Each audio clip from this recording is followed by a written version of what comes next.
Hi, my name is Shazia and this is The Daily Box. Sorry we're running a bit late. We were supposed to start at 4, but everybody knows about the traffic in Joburg. It's a nightmare. So today we're speaking Malcolm X and Afro-Palestinian solidarity. And I have with me two incredible guests. First I have Dr. Maytha Alhassen, who is a journalist, poet and scholar, Syrian American. And then I have Natalia Molebatsi, who is a poet and writer from our very own South Africa. Welcome. Thank you. Oh, thank you so much. Thank you for having us, both of us. Yeah. Us. Yeah, so let's just jump straight into the questions. My first question is for you, Maytha. And I know that you were at Columbia and you did a Malcolm X project, and you're quite passionate about Malcolm X. I want to ask you, what is the connection between Malcolm X, Black Lives Matter, and the Middle East? Wow, yes, that's certainly a lot. I mean, it's funny because a lot of people ask what resonance does Malcolm X have today for the Black Lives Matter movement? And something that's actually come up for Black Lives Matter activists is how Malcolm X stood up for Black women within the Organization of the Nation of Islam. So his former leader, Elijah Muhammad, was involved in illicit relationships with his secretaries, and they bore children. And Malcolm X stood up to him and to the rest of the nation, condemning that, and that cost him his life. And so Black Lives Matter is really invested in that sort of narrative. And that's one part of the narrative, but I think the relationship with the triangulation that you're talking about is that Black Lives Matter has, ever since the uprising in Ferguson, avowedly expressed their support for Palestine. And it's been it's been uncompromised, it's been unequivocal, and a lot of people have felt compelled to be a part of this movement. And in 2015, Movement for Black Lives released a platform, and one of their policy demands was to end the occupation in Palestine.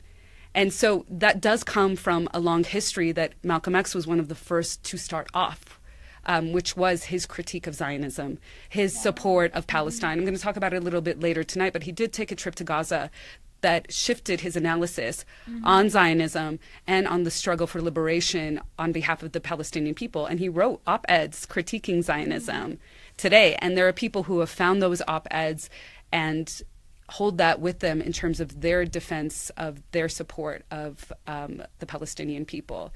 But, I mean, maybe we can talk about it later. It hasn't come without its tensions and some hard conversations that we've had to have in terms of Arab or Palestinian support for Black Lives Matter, for African diasporic issues.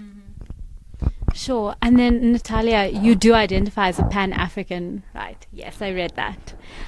So what is your experience of Malcolm X as a Pan-African and also as a Black South African?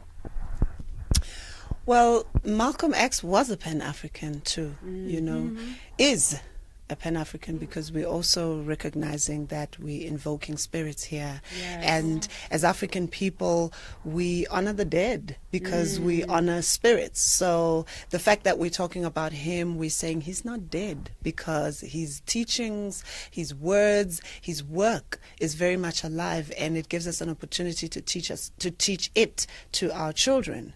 So as a Pan-Africanist, he acknowledged that, Africa is a very important space for Black American people or African Americans, so Africa is a space to go back to, and not only physically, but also spiritually and politically. So the kind of literature that people read should always have a narrative and a reference to the African continent, and also as a Muslim person, so he's got that kind of, it's a multiple space that he occupies, because we have a lot of Muslims on the African continent, and they have got a space that they acknowledge as very much the claiming of being African, being Black, and also being Muslims, so you can kind of see that space, the existence that is intertwined and very intersectional and important and complex and fun. The dynamic of it. And also as a South African, as a black woman in South Africa who grew up in the 80s in the township, kind of under the apartheid occupation. When I went to Palestine a few years ago, I could see it almost like it was taking me back to my own childhood, because I was like, oh my God, you're driving on these beautiful freeways from Ben Agur airport, and then bam, you go into this space that is like so ghettoized, and this is where people in Palestine are staying. And also the kind of compassion that Palestinian people have, it's almost like they're not occupied. And it reminded me of the people I come from. Very, very compassionate, very conscious, very aware of their place in the world, and they place as freedom fighters, and not the freedom fighter in the traditional sense that we've given it, but also as, they're very welcoming people, and they will give you a teaching of where they are, and that the kind of hope also that comes in. It reminded me of South Africa in the 80s, when it looked like we would never topple this monster of apartheid, but we did. It's got its own challenges and complexities, but we did. And this is the kind of thing that I saw in Palestine, with all the raids and the military checks and the checkpoints and all that stuff, that these people know that their freedom will come. Yes. And if we do not have that kind of solidarity to say, as South Africans, if we do not speak and affirm Palestinian people that they exist, and that they're there, and that their land is being occupied, and that they are being annihilated, their children are being shot, their children are being arrested just as much as South African children were being imprisoned and shot. Those similarities, it says to us, if Palestinian people are not free, then we can't say that we are free. The struggle continues. That's the Mandela line, Exactly. right? From 1994 or something like that. Yeah. He brought that up as well. And I think just also I loved listening to the ways that you were illustrating the similarities and the resonances that you felt. And I'm sure it was also probably re-traumatizing, but to see the spirit of resistance is inspiring. And I went as well in 2015. I helped co-organize a delegation of Black Lives Matter activists to go there. And we're going to talk a little bit more about it tonight. But I just wanted to add too about Malcolm and PanAfricanism, because I think it's really important, especially for Muslim folks who are not Black, who are not African, who invest in Malcolm but don't understand his Pan-African investment either, is that Patrice Lumumba was a huge figure for him from Congo, and the Mau Mau resistance in Kenya. And as I'm going to be going over tonight, he did constantly speak about and against South African apartheid as well. I mean, I think that's very valuable. It's very valuable to be sitting with two people who have actually been to Palestine, and you who can make the comparison between apartheid South Africa. It was glaring. Yeah. It was glaring. It was staring you in the eyes like, wow.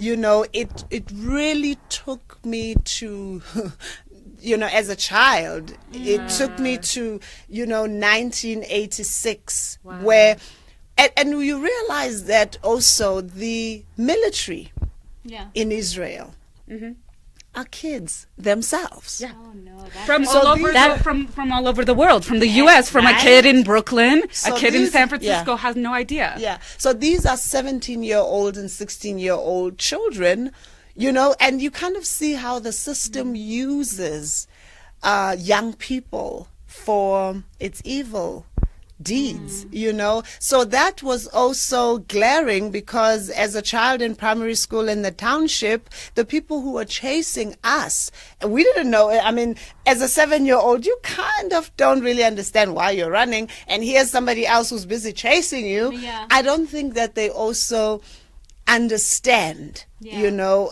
really what is happening. They kind of being fed these things, which makes it really sad. The kind of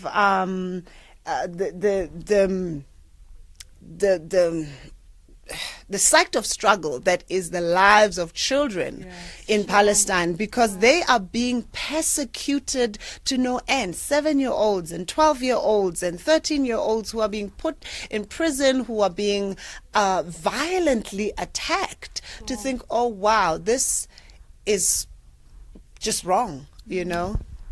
And just on that, what do you think Malcolm X would have said about this Israeli apartheid that's going on, and also, which I think we should bring into the discussion, Israel's policies against African migrants? Yes.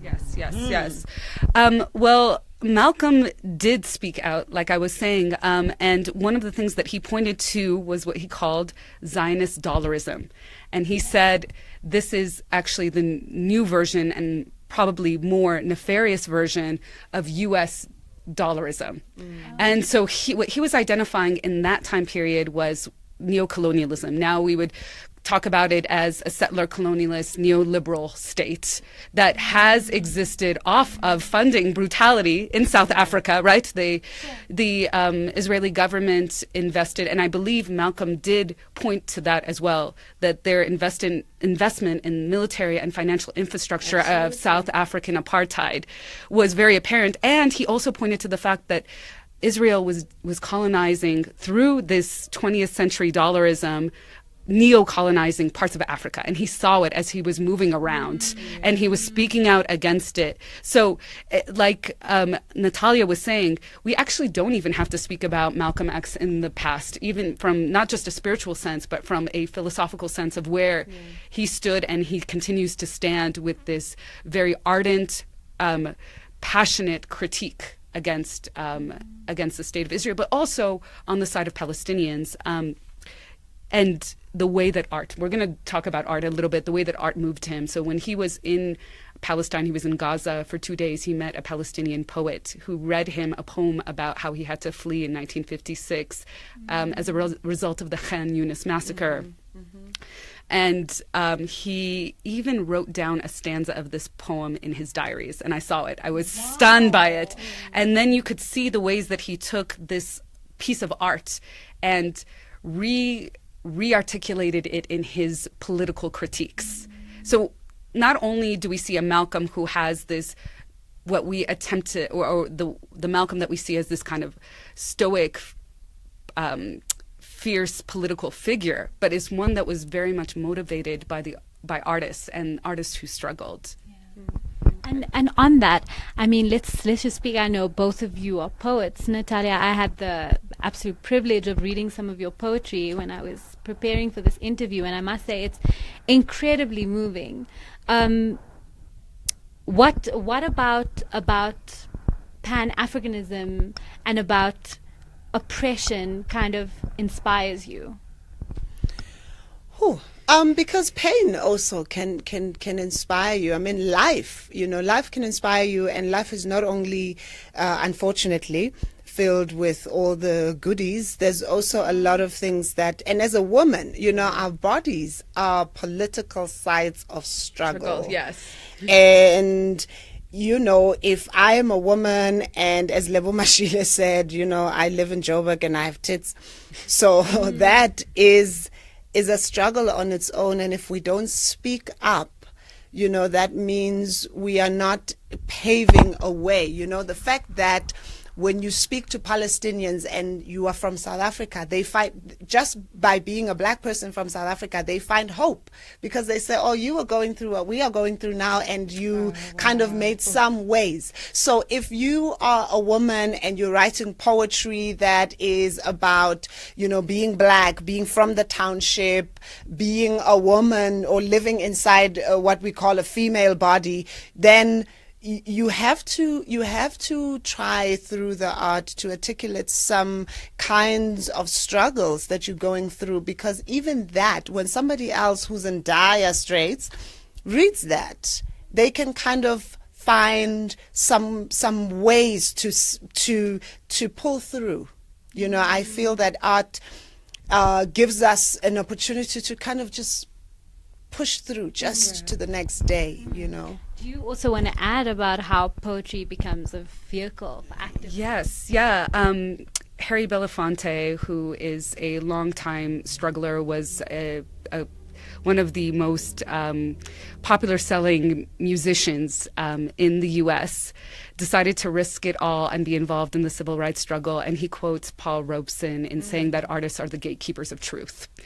And in that vein, artists approach an issue, whether it's oppression, and like you could see what the truth is, unfiltered and uncomplicated by propaganda, right? And so what we do is we see it and then we re-narrate it in a way that has an integrated heart, mind, body, spirit influence over it. And so that's what I feel like is the power of poetry, to narrate the political, which sometimes we get stuck in the cerebral space that only engages one part of our being. And if we're only engaging one part of our being, then we're not transforming the whole parts of ourselves. And so poetry has the power to speak to every part of ourselves. Every part of ourselves. And, you know, it's risky too. Yes. It's risky, unfortunately. It's not supposed to be, because truth is supposed to be beautiful and pure and just what it is and simple. But we live in such a capitalist system that's not interested in the truth. Yeah, you know, people are always trying to spin and to find shortcuts and to lie, yes, you know, just to protect the brand, right? And if only it was possible to have all of these things by just telling our truth. And also when you have made mistakes, I'm talking to politicians now, just say I'm sorry. Just say I'm going to improve. Just say I'm going to listen to people. Just say I'm willing to share. Right. You know? Well, I mean, I think that what we're also talking about is the struggle between ego and spirit. So when you are fully invested in ego, then you are constantly trying to protect yourself, conceal the truth, do anything that is motivated around what you believe is preserving your self-interest.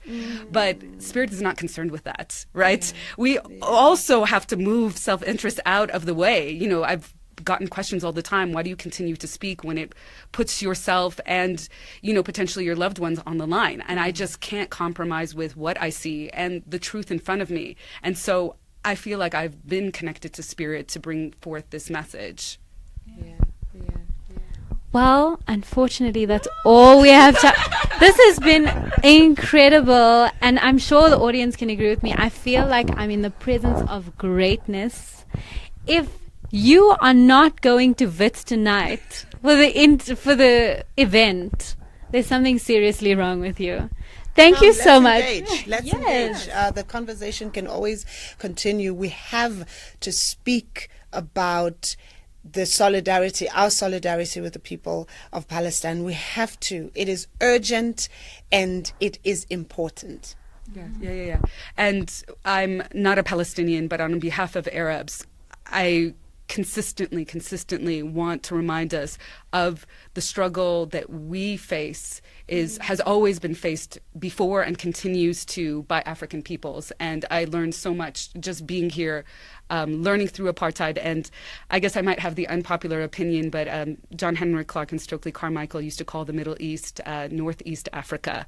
And that's actually how I see us connected to our African brothers and sisters, is a false way of detaching us from the rest of Africa. Yeah. That's beautiful. Thank you so much, and thank you so much for joining me. It's a pleasure. Thank you for having us.